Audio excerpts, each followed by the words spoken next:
mankalaza ny fahadimy amin'ny fitopolo taonany ny antoko-pihira ny Koraita avy eo anivo ny fiangonana FCKM Manaritsho finoana. Fotoam-pivavahana lehibe no nentina nanokafana izany izay nanasana ireo mpino kristianina eo anivon'ny fiangonana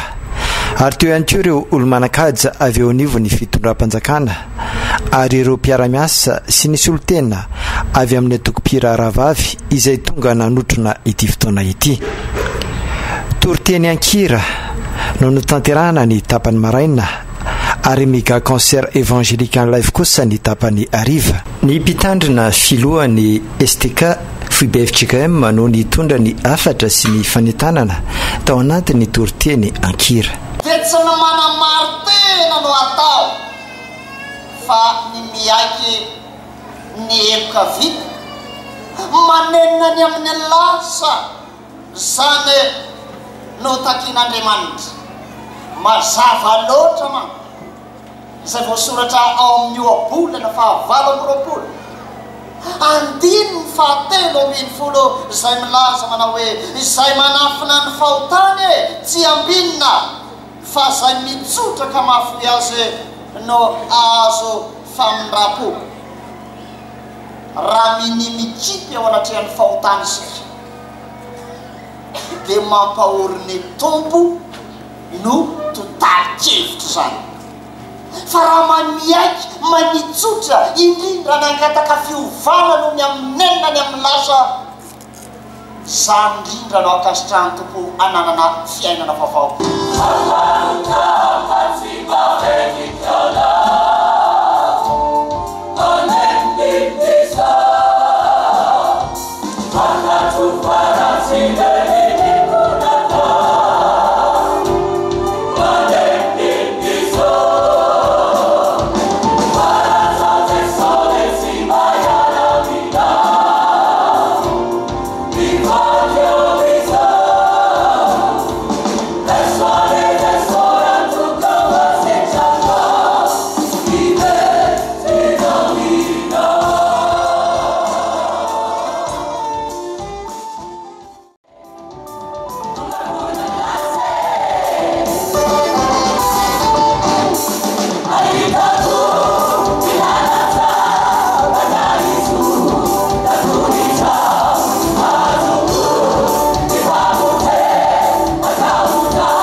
Anisan'ny antoko-pihira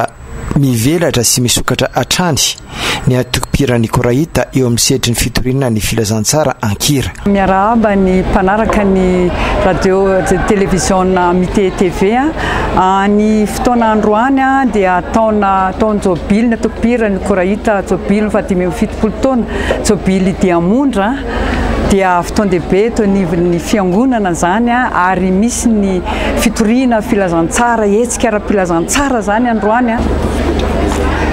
ny fanokafana eto amin'ny FCKM Manaritsho finoana ary ny ivony dia amin'ny Palais de Sport raha sitrapon'Andriamanitra amin'ny 21 août dia ny famaranana dia iverina eto indray tsika amin'ny 23 octobre amin'ny taonty avokoa zany ny taon-jobily eny tompoko. Anankiray izay tena nanamarika ny antoko-pihira ny Koraita ity tao anatin'izay 570 taona izay ny nanova fon'olona maro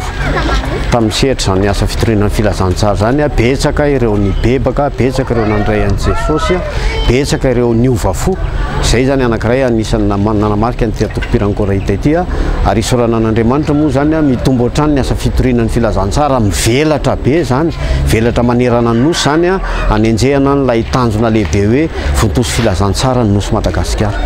Ny afatra amin'ny mpakafy dia aza vela ho fafina retan'ny sofina, so fifalian'ny maso koa zay rehetra eno sy hita fa tena ataovy ao am-po amakivakiana ny fiainana ny tany ary indrindra itombon'ny finoana iorenana ny finoana amin'i Jesosy Kristy irery ihany atrarana ilay fiainan-danitra dia mirary zany antsika rehetrarehetra mbola ary azakazaka amin'ny tokopiran'ny Koraita andao andeha foantsika andao andeha foantsika ao anatin'ny fitoriana rehetra dia anovo arepana mandrakariva ao anatin'ireny hira zay nomeny Jesosy Kristy na tokopiran'ny Koraita ireny